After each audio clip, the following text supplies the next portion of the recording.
The Morning Dump from Hurrdat Sports with Andrew Rogers and Damon Benning. Donovan Mitchell just tweeted, WTF did I just wake up to? And I think that's been my feeling since we started the show, and it especially was my feeling at the end of the show of Coffee and Why are you Cream. so mad at him? Mad at who? Liquid, Shano. Excuse train. It's just not your thing. Oh, is it? you want to trade sides? Let's trade sides right now. Here we you go. Come over here, Here and I'll we- come over there. Hey, all I'm saying is, Get up out of the big chair. Hey, Shane. And come over, sit in the small chair. hey Shane, I sit in the small chair. Shane. Hey, you know what? hey Shane, What? you're not even sitting. I know, but it looks like I am. No, Oh, Lord have no, it mercy doesn't. on my soul. No, I'm just Shane, twiddling my all thumbs. show we started about owning it, right? Own it. That's what Matt Rule was proclaiming at his coaches conference. Just own it, dude. Just No, own I it. am. I'm owning it right now. Well, no, you aren't. You're getting hostile. You're Getting the one that defensive. started mad. I didn't start, Matt. I just commented on what Donovan Mitchell said on Twitter. You bad. Does that make it better? No. It should. It always makes it better. You mad? I just want to finish my story, DB. Go finish ahead. my story. Good morning. Good morning, Hey, Shane. Shane was mad. So the question that was prompted in the six-pack was, would you rather win conference championships or get to the round of 32? And you said conference championships, which Yes. is something that I agreed with as well. And this was all again sparked from Wisconsin fans not enjoying the product of basketball that they are seeing this year and think GG should have a good game and say bye-bye, which doesn't make a lot of sense to me because this is somebody that wins in a very tough basketball conference and still gets to the tournament because of it. But say for hypothetical reasons, winning a conference championship didn't get you into March Madness. You're still playing for a trophy at the end of the day. You're still playing to be the best team out of your grouping of teams, your conference. If you are a small town team, say you're Cal State Fullerton. I have a buddy of mine's an assistant coach there. Say you're Cal State Fullerton. Oh, he's got my man Latrell right still? Or is that Santa Barbara? I think that's Santa Barbara. Yeah, Trelly. But winning a conference championship is everything to a smaller school. Because not only does it give you that buy-in to March. Are you calling Wisconsin a smaller school, though? No. Okay. No. But that's what I'm saying is like winning that is. He's Fullerton. But Wisconsin's also not a school that wins national championships. At least not often. No. They're not the Dukes of the world. They're not the UNCs of the world. They're not the Kansases of the world. They're not even considered a blue blood when it comes to something like that. So what does getting to the round of 32 do for a team like that? No, winning a conference championship does something for that program. It puts a trophy in the case, but it also starts building a legacy. Like, hey, we win conference championships. Let me ask you something, because I kind of know your personality. What got you fired up? Is it that people were dismissive of the accomplishment, or you think Greg Gard is, maybe it's both, such a good coach, like you couldn't believe, you're just not a fan of the what have you done for me lately vibe? I hated the fact that people dismiss the accomplishment because there are so many smaller schools that's what they play for. They play for the conference championship because to them, that is a national championship in a way. If you are a 16 seed in the tournament, you accept the fact that you probably aren't winning March Madness. You're going to play and try to play spoiler, but you don't have the depth, the conditioning, whatever it's called, even if it's talent, to make it all the way to the final and be the first to ever do it. You just don't because you're not an NBA player. All of these college kids that are making it to the finals, at least most of them, are soon to be NBA players or at least have one or two on the team. And that's just not for the Cal State Fullertons of the world. That's not for the Retrievers of the world. Do you know how many Final Fours that Wisconsin has played in since 2000? Well, they played with Decker and Frank twice. 14, 15. I'll give them 3. Correct. 2000, 2014, 2015. Is that good? That's pretty good. Pretty 3 damn out of the good. last 23 Final Fours. How about Elite Eights? 2. Since 2000. 3. No. 4. Correct. They have played in 4 Elite Eights since 2000. Is that pretty good? It's pretty dang good. How many runner-ups has Wisconsin had since 2000? 1. Correct. Now, if you get this one, I'm leaving. So if you want an early morning dump, get this one right, because you're trending in a very good direction. How many Sweet 16s has Wisconsin played in since 2000? I'm going to say... Shane, get ready to kill the dump. I am going to say 18. No. In 23 years? It's ridiculous. Yes, that would be ridiculous. How many Sweet 16s has Wisconsin been in since 2000? Give me 11. Wow, I almost had to leave. 10.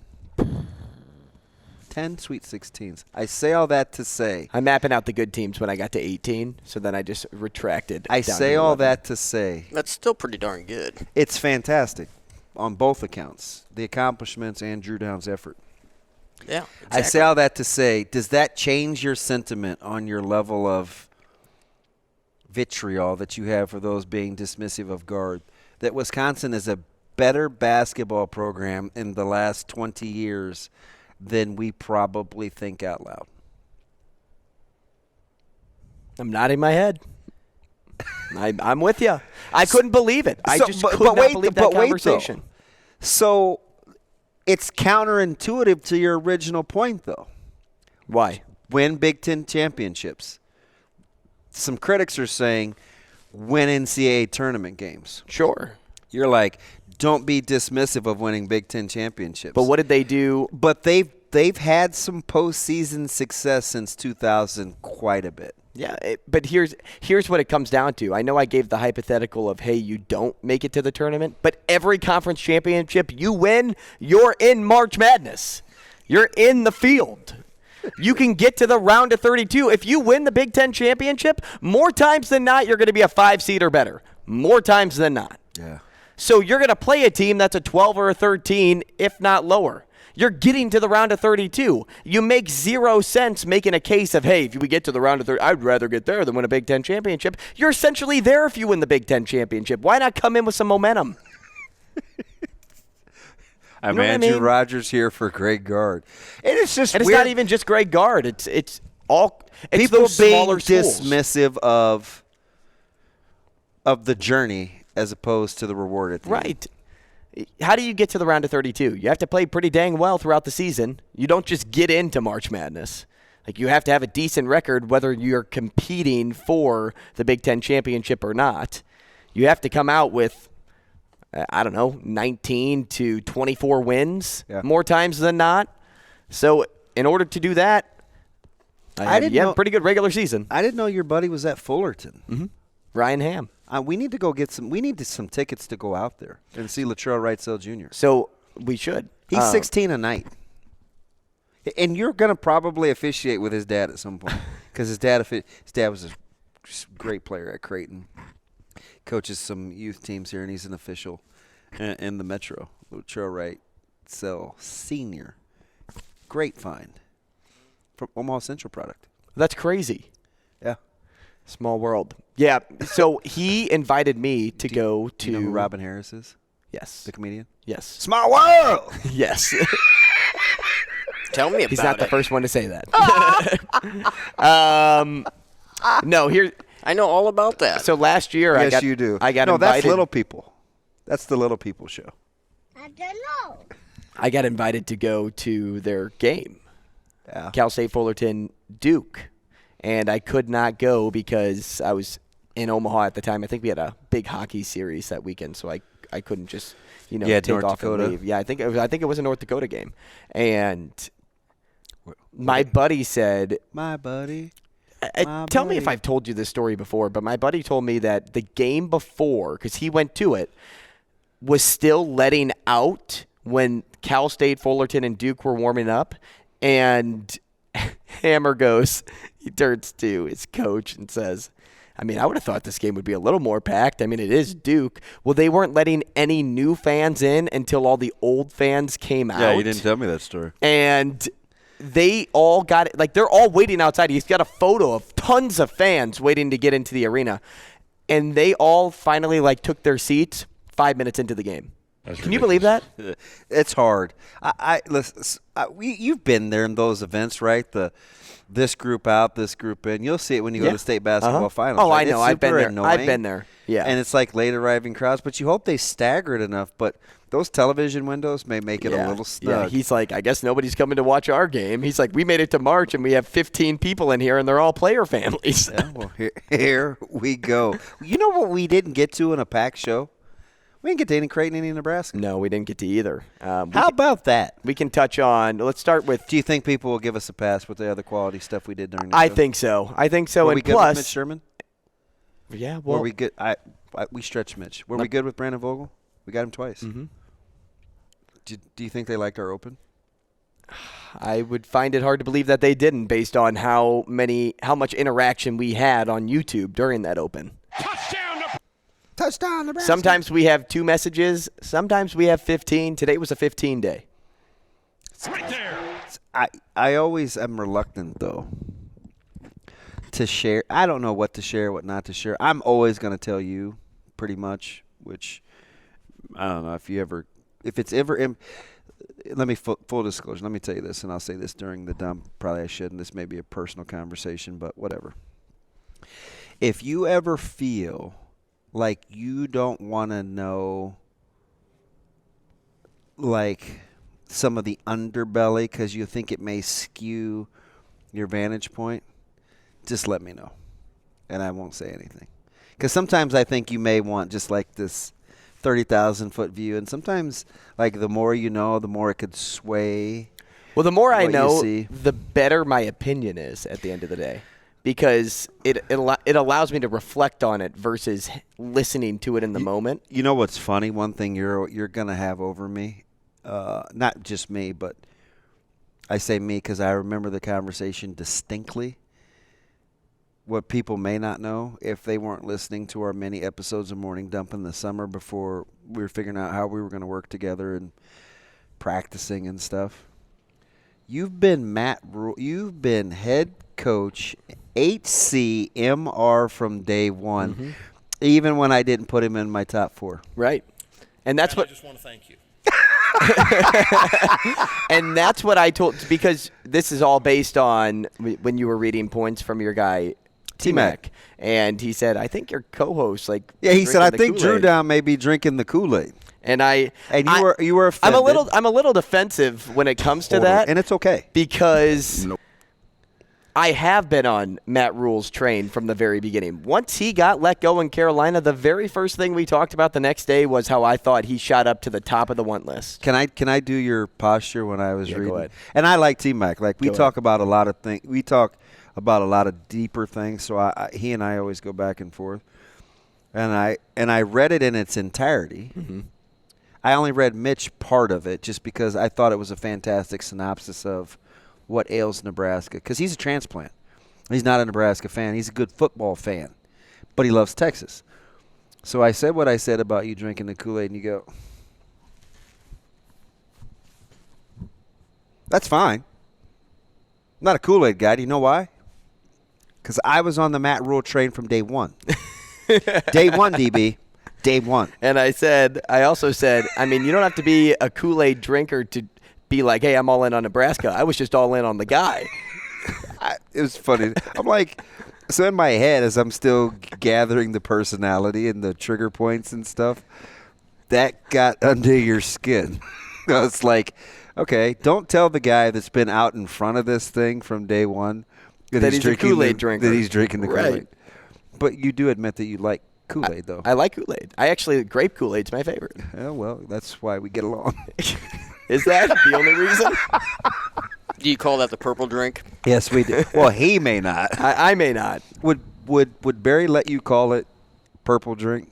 Or would you have to call it grape Kool-Aid? Grape Kool-Aid. Of course. Grape Kool-Aid. Of course. WWBD. Yeah, but Is it I just follow in his footsteps a Is little it just bit. Kool-Aid, or do you go with the grape juice as well? Well, grape is one of my favorite flavors. So, like, my pre-workout yesterday was grape. I think grape is, according to Caleb Benning, grape is safe. He thinks grape is hard to screw up. Mm-hmm. So he likes grape. Grape amino energy. He likes grape. I like grape amino energy too. I love watermelon too. Watermelon flavor. Can you answer me something though?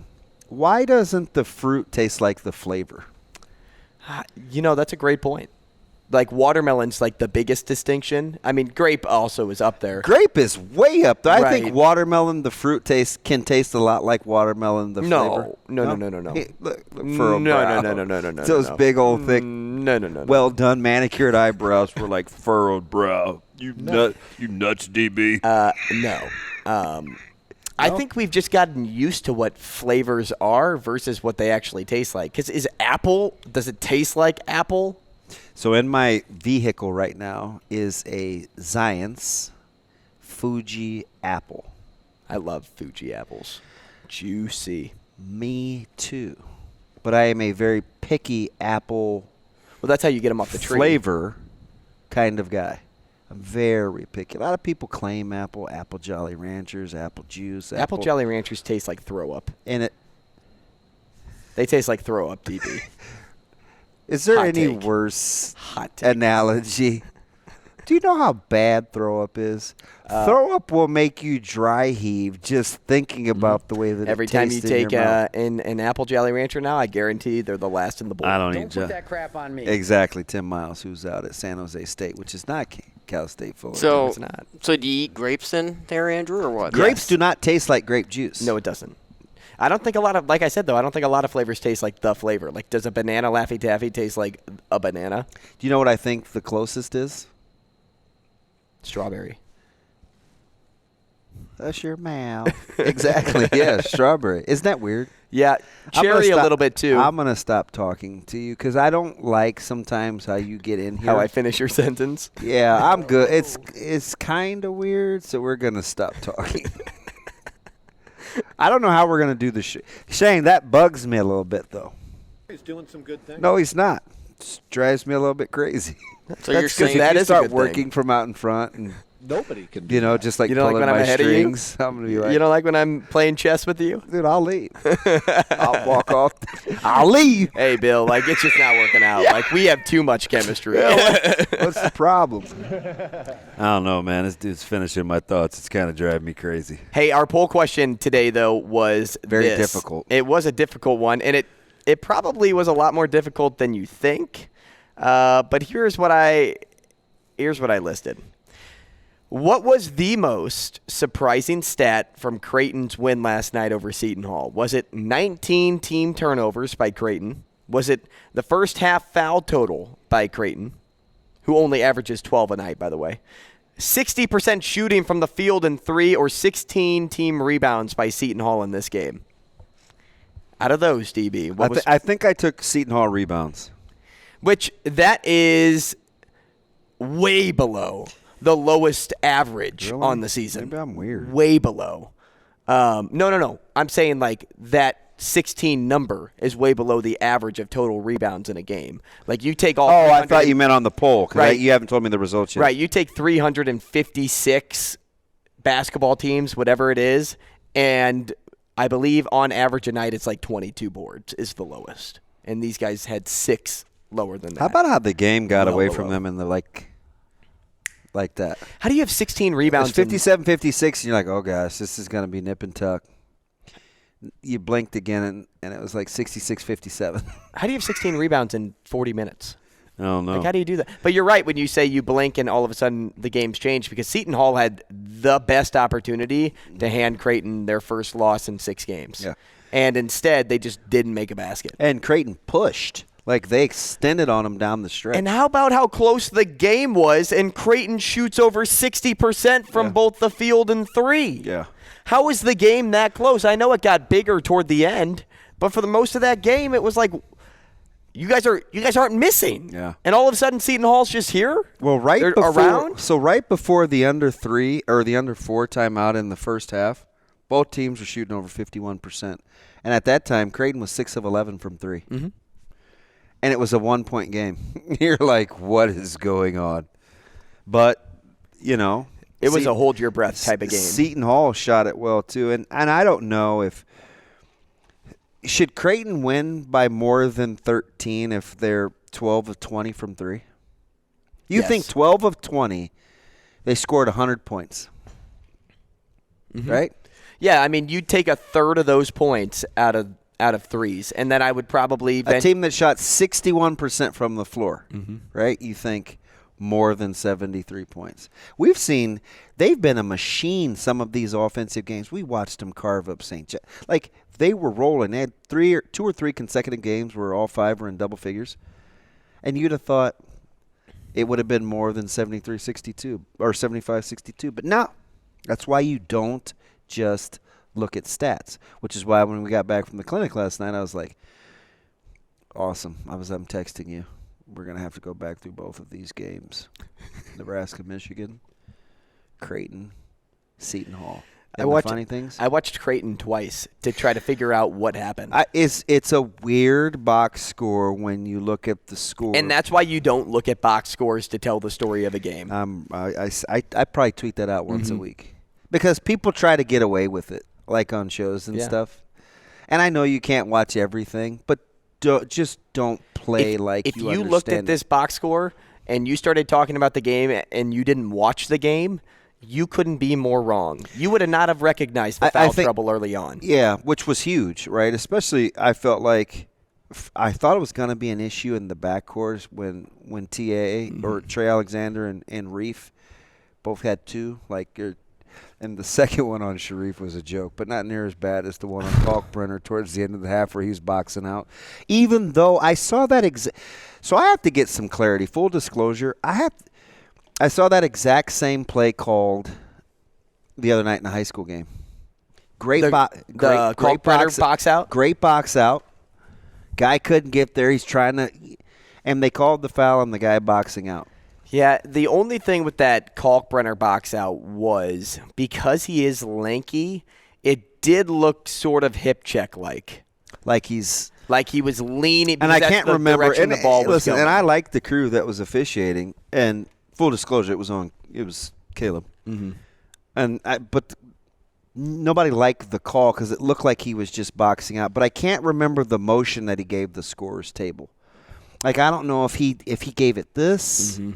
Or, because sometimes you make up they improvise fouls. on what it was, right? Because really, there are only like 5 types of fouls. And I watched the dialogue between that official and our coach for like 4 minutes, because I think it put at least in the bonus. And I'm watching our coach like whisper in his ear, and this guy's like not having it, but he's holding up his hand because he's shooting a free throw, so that's just good mechanics.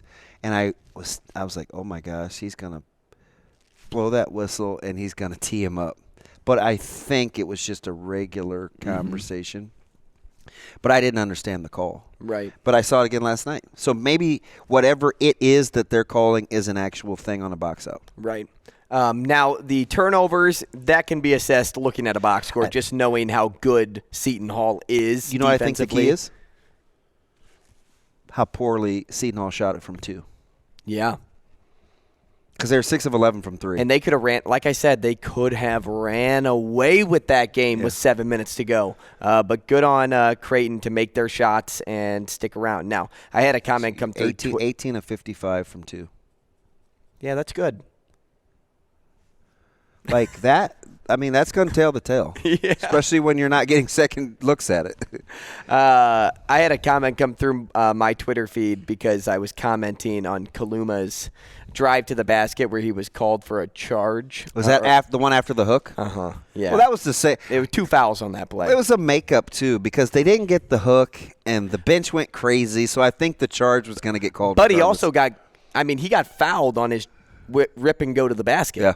I mean, dude's leg stepped into him. I don't think he either bounces coach. off. I don't think either coach liked the way that game. But also, there was a lean on the charge, and I'm like, there were 2 blocks on that play. But you can be moving though. Like Not if you're setting your feet. You can slide your feet, Right. but if you set your feet and lean, that's the problem. good distinction, which is what I think people get hung up about. And he was late getting there, and the whole how long you have to be there is It's ridiculous. it's You a don't have to be there at all. non-factor now. You don't have to be there at all. It's not even a if factor. you run through them and they're sliding their feet, you run through Yeah, them. Like it's- it's going the other way. It's like But I saw a nice little lean there, and I'm like, it doesn't have to be big. Like if you move your body at all, like you've planted. If you plant your feet, it's an automatic charge if they run through you. Shane, is that Fat Joe or Big Pun? I lean back. I lean back. Do that again. I lean back. I think That's me right now. I think leaning it's back. I think it's Big Pun. Yeah. But anyway, going back to what I was saying about Kaluma, No music. he may not be the prettiest ball handler, No. but I look past that because, Fat Joe. boy, can he score. Yeah. Like, close your eyes every time Kaluma has the basketball and just wait for the announcer to say, Kaluma does it again, or something like The that. Creighton games, there's a guy that sits behind when I go with Adam, and he doesn't appear to be a huge Kaluma fan. And every time Art dribbles the ball, he goes, dribble, dribble, dribble, dribble, dribble, dribble, dribble, dribble. It's because when he dribbles, he looks like a big man dribble. And He just kept doing it in my ear, and I tried not to. I don't want to look, so I'm like whispering to Adam, and Adam's like, "You know who that is, don't you? That's the guy that blah blah blah blah blah." And yeah, that's Doc Rivers. Well, I'll tell you off air because I don't want to give him up, but yeah, that was dribble, dribble, dribble, dribble, dribble, dribble, dribble. Oh, come on, Art. So anyway, going back to our poll results here, 19 team turnovers took it home with 47.7, which is actually what you said right when I first told you the poll question that you thought would win to be the most glaring statistic. But to me, it was shooting 60% from the field in 3, which actually came in second place, 29.5%. Because they shot so well, I was never at any point in that game was I convinced that they were going to win. Like, that's what stood out to me, was the fact that, hey, they shot this well, and I didn't feel comfortable about them winning this game. Yeah, well, that was because, again, you expected Creighton to be up more at the half than by 1. So you had a whole half to be nervous. And conversely, watching Nebraska and Michigan, they teased you, right? When that thing ballooned to 24, and then they cut it to 12, and Michigan had gone on like a 30-5 run. Then Nebraska goes on like an 11-0 run. That game was a bunch of many little runs. And it turned after – not turned, but if you were playing in Vegas and you're looking at ATS and you're looking at the 10 or 10.5, 77-68 or 78-68, and Griesel goes to the foul line with a chance to make 2 or 67, misses both. Michigan gets the rebound, run out, gets the 3. Then they had another 3 in the row, and the next thing you know, it's like 83-67, and you're like, well, how'd that happen? Because it was all under the 4-minute mark. Right. Like, if I'm not, was it 77-68 at one point late? Under 4 minutes. It was close. It was because they were – was it an 11-point lead or a 9-point lead? I don't know. Isn't that funny how that number plays tricks with your eyes when you do the math? Right? It's interesting. Right. 9 versus 11. That's just me. Maybe, I don't know. Maybe you math. That's where I need Jamie to tell me if that's optics. Jaime Jaquez? Oh, no, Jamie. Good player. Pac-12's got some big games this week. They do. A lot of teams have some big ones ahead. Shane, let's get ready. Well, not only that, but Michigan. Geez, Are they on Nebraska. Michigan's pretty good. They spread the ball around a lot. They just don't defend. They don't guard well enough. They don't defend. Nebraska has some, I would say, at least 2 winnable games left on their schedule. Well, let's get it then. Out of I hope 5. you're right. I still think 14 and 16. I think they beat Minnesota again, and I don't think they have too much trouble competing against Wisconsin. Yeah, I know one thing. Trev eased a lot of people's Pain. consternation. Eyes. Thoughts? Well, Not only him, how about a sense of relief for Hoiberg? Well, he was tweeting out pictures or images for the summer camp.